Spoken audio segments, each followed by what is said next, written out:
கல்யாணம் ஃபிக்ஸ் ஆயிடுச்சா? தமிழ் மேட்ரிமோனிக்கு தேங்க்ஸ் சொல்லணும்.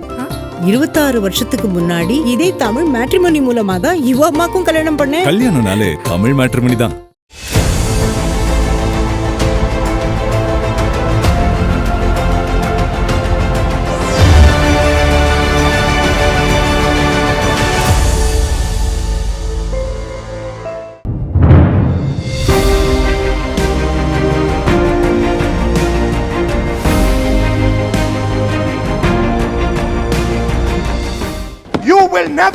You will never ever in your entire life rule over the people of Tamil Nadu. It cannot be done.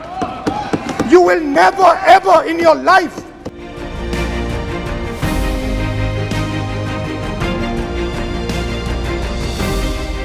நான் தான் சொல்றேன், வடக்கே கிழக்கே மேற்கே தெற்கே எல்லாம் சந்தேகப்படாதீங்க, எங்கேயுமே இல்லை. இந்தியா கூட்டணியை யாரும் சிதைக்கவும் முடியாது, உடைக்கவும் முடியாது. வலிமையான கூட்டணி இந்தியா கூட்டணி.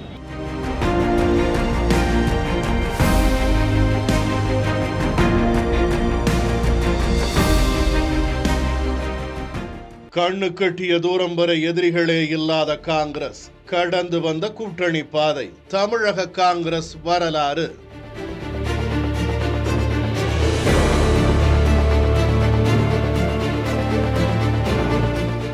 கண்ணு கட்டிய தூரம் வரை எதிரிகளே இல்லை என்று அரசியல் தலைவர்கள் மேடையில் முழங்குவார்கள். ஆமாம், இப்போது மேடை பேச்சாக இருக்கும் அவ்வாக்கியம் ஒரு காலத்தில் நிஜத்திலும் இருந்தது.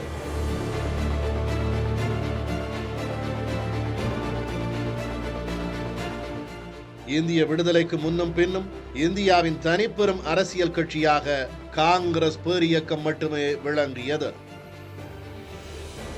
தமிழ்நாட்டில் 1967 ஆண்டு வரை காங்கிரஸ் கட்சியின் ஆட்சிதான் அமைந்தது.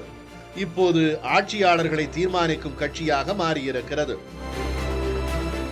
ஆங்கிலேய ஆதிக்கத்திற்கும் ஏகாதிபத்தியத்திற்கும் அடக்குமுறைக்கும் எதிராக போராடிய இயக்கம், கொள்கை அடிப்படையில் ஆழமாக வேரூன்றிய இயக்கம், எளிய மனிதருக்கும் அரசியலை கற்றுக் கொடுத்து அதிகார பங்களிப்பு செய்த இயக்கம் இன்று தமிழகத்தில் கூட்டணி அரசியலை மட்டுமே நம்பி செயல்பட்டுக் கொண்டிருக்கிறது. காங்கிரஸ் கட்சியின் கடைசி முதலமைச்சர் பக்தவச்சலம். அவருக்கு பின்னர் எவருக்கும் அந்த வாய்ப்பு கிடைக்கவில்லை. காங்கிரஸ் கட்சியின் முதலமைச்சரே 1967 ஆண்டில் தோற்று போனார். அன்று வீழ்த்தப்பட்ட காங்கிரஸ் தமிழகத்தில் ஆட்சி அதிகாரத்தை பெறுவதற்காக இன்றும் கடுமையாக போராடி கொண்டிருக்கிறது. ஆனாலும் தலைமுறைகள் கடந்தும் கதர்வெட்டிகளோடு இளம் தலைமுறையை ஈர்த்து உயிர்ப்புடன் திகழ்கிறது காங்கிரஸ். காரணம், காங்கிரஸ் பேரியக்கத்தின் கட்டுமானம் மிக மிக வலுவானது. கொள்கை பிடிப்பு கொண்ட அடித்தளம் அசைக்க முடியாதது.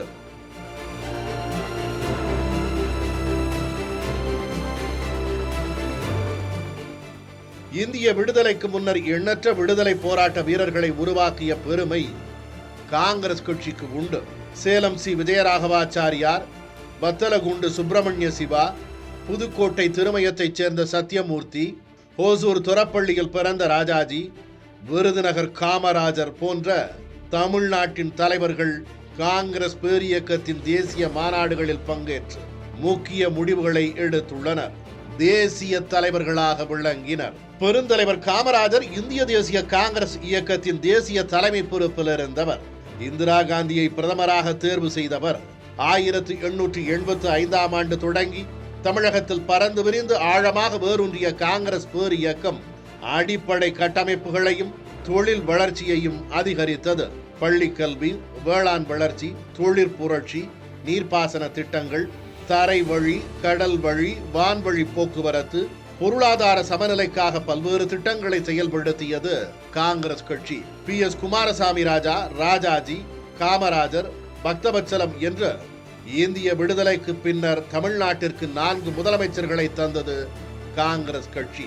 தமிழ்நாட்டில் 1952, 1957, 1962 ஆகிய ஆண்டுகளில் நடந்த முதல் 3 தேர்தல்களில் காங்கிரஸ் கட்சி தான் வென்றது. காங்கிரஸ் கட்சியின் உட்கட்சி பிரிவினைகளே அக்கட்சியின் வீழ்ச்சிக்கு காரணமாக அமைந்தது என்று கூறுவார்கள். காங்கிரஸ் கட்சியில் முதலமைச்சராக இருந்த ராஜாஜி சுதந்திரா கட்சி தொடங்கி காங்கிரசுக்கு எதிராக பரப்புரை செய்தார். காங்கிரஸ் கட்சியில் முதலமைச்சராக இருந்த காமராஜர் இந்திரா காங்கிரசுக்கு எதிராக ஸ்தாபன காங்கிரஸ் கண்டார்.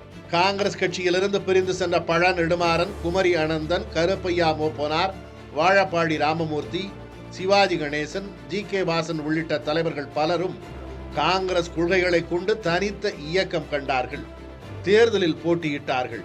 காங்கிரஸ் வேட்பாளர்களை எதிர்த்தார்கள். கிளைகள் பலவாக பிரிந்தாலும் சில நேரங்களில் பிரிந்தவர்கள் சேர்ந்தார்கள். கட்சிகள் இணைப்பும் நடந்தன.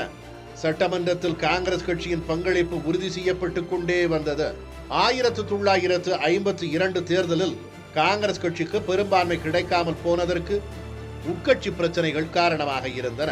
1967 தேர்தல் தோல்விக்கு காங்கிரஸ் ஆட்சிக்கு எதிரான ஹிந்தி திணிப்பு எதிர்ப்பு மாணவர் போராட்டங்கள், விவசாயிகளின் போராட்டங்கள், வறட்சி, வறுமை போன்றவை முக்கிய காரணிகளாக விளங்கின. 1967 சட்டமன்ற தேர்தலில் ஆட்சியை இழந்த காங்கிரஸ் கட்சி அடுத்து வந்த 1971 நடைபெற்ற நாடாளுமன்ற மற்றும் சட்டமன்ற தேர்தலில் திமுக அணியில் இடம்பெற்றது. நாடாளுமன்ற தேர்தலில் மட்டும் போட்டியிட்ட இந்திரா காந்தி தலைமையிலான காங்கிரஸ் கட்சி சட்டமன்ற தேர்தலில் போட்டியிடாமல் கருணாநிதி தலைமையிலான திமுகவை ஆதரித்தது. காமராஜரின் ஸ்தாபன காங்கிரஸ் மற்றும் ராஜாஜியின் சுதந்திரா கட்சி திமுகவுக்கு எதிரணியில் போட்டியிட்டு தோல்வியை கண்டது. ஆனால் மற்றொரு அரசியல் திருப்பம் நடந்தேறியது. காங்கிரஸ் கட்சிக்கு எதிராக உருவான திமுக அதே காங்கிரஸ் கட்சியுடன் கூட்டணி அமைத்தது. 1971 அக்கூட்டணியின் வெற்றியால் திமுக ஆட்சியும் அமைந்தது. கூட்டணி அமைத்து தேர்தலை சந்தித்த காங்கிரஸ் கட்சியால் 1976 அதே திமுக ஆட்சி கலைக்கப்பட்டது. நெருக்கடி நிலை. மிசா சட்டங்கள் கடுமையாக பயன்படுத்தப்பட்டன. 1977 நாடாளுமன்ற பொது தேர்தல் வந்தபோது திமுகவிற்கு எதிராக புதிதாக உருவான அண்ணா திராவிட முன்னேற்றக் கழகம் காங்கிரஸ் கூட்டணியில் சேர்ந்தது. அந்த உறவும் நீடிக்கவில்லை. அதிமுக விலகிக் கொண்டது.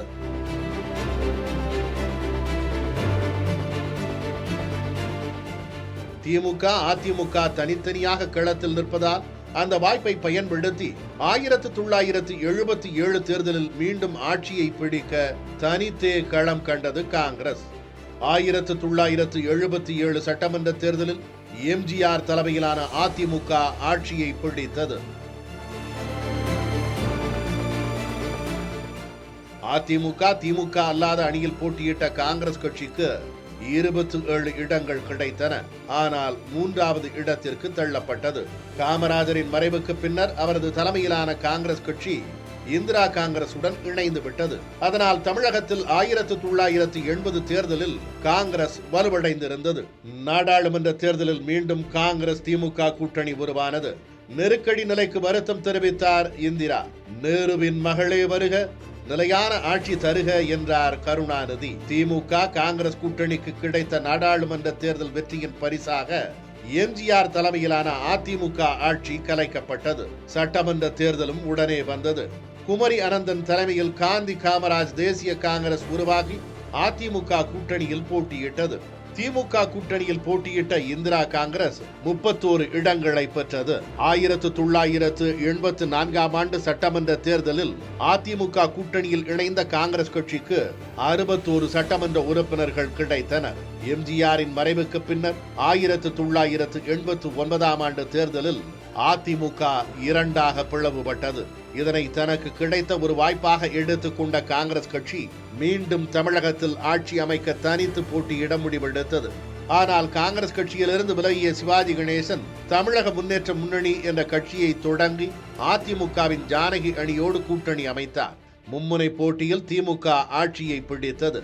தனித்து போட்டியிட்ட கருப்பையா மூப்பனார் தலைமையிலான காங்கிரஸ் கட்சிக்கு எதிர்க்கட்சி அந்தஸ்து கூட கிடைக்கவில்லை. 26 இடங்களில் மட்டுமே வென்றது. 1991 சட்டமன்ற தேர்தலில் பிரதமராக இருந்து மறைந்த ராஜீவ்காந்தியின் மரணம் பெரும் தாக்கத்தை ஏற்படுத்தியது.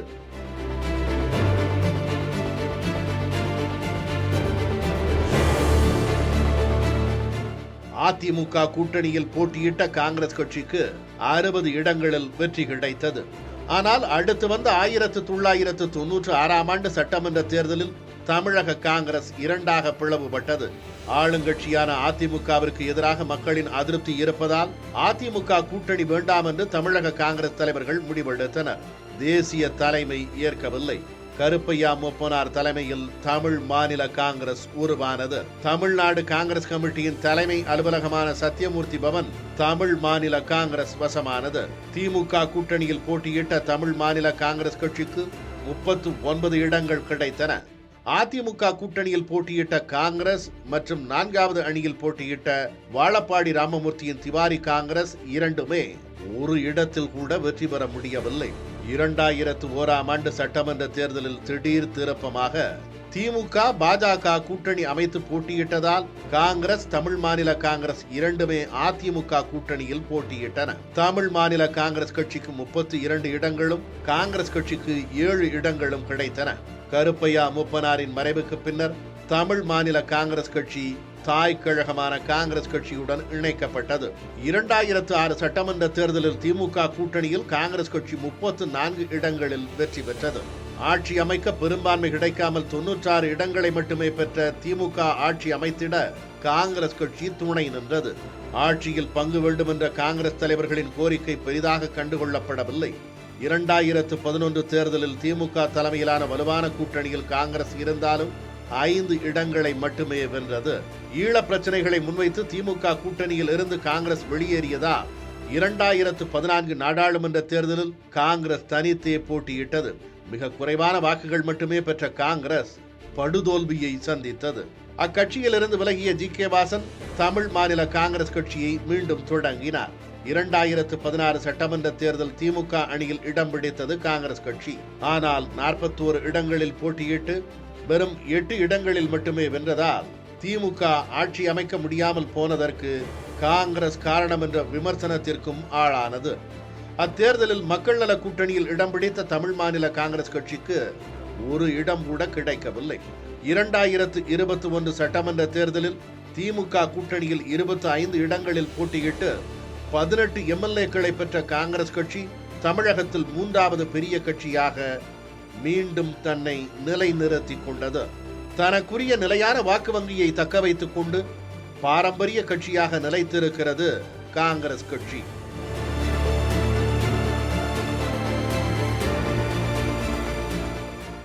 (2026) சட்டமன்ற பொதுத் தேர்தலின் போது ஆட்சியில் பங்கு வேண்டும் என்ற முழக்கத்தை முன்வைத்த காங்கிரஸ் கட்சி கடந்த தேர்தலை விட கூடுதலாக மொத்தம் 28 தொகுதிகளில் போட்டியிடுகிறது. மக்களின் தீர்ப்பு தேசிய கட்சியின் பலத்தை வெளிச்சமிடுகிறதா? பார்க்கலாம்.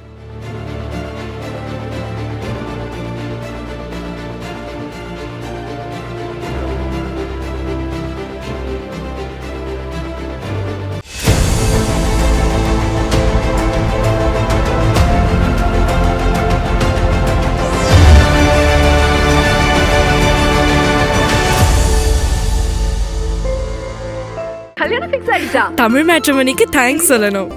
26 வருஷத்துக்கு முன்னாடி இதே தமிழ் மேட்ரிமோனி மூலமா தான் இவ அம்மாக்கும் கல்யாணம் பண்ணேன். கல்யாணம்னாலே தமிழ் மேட்ரிமோனி தான்.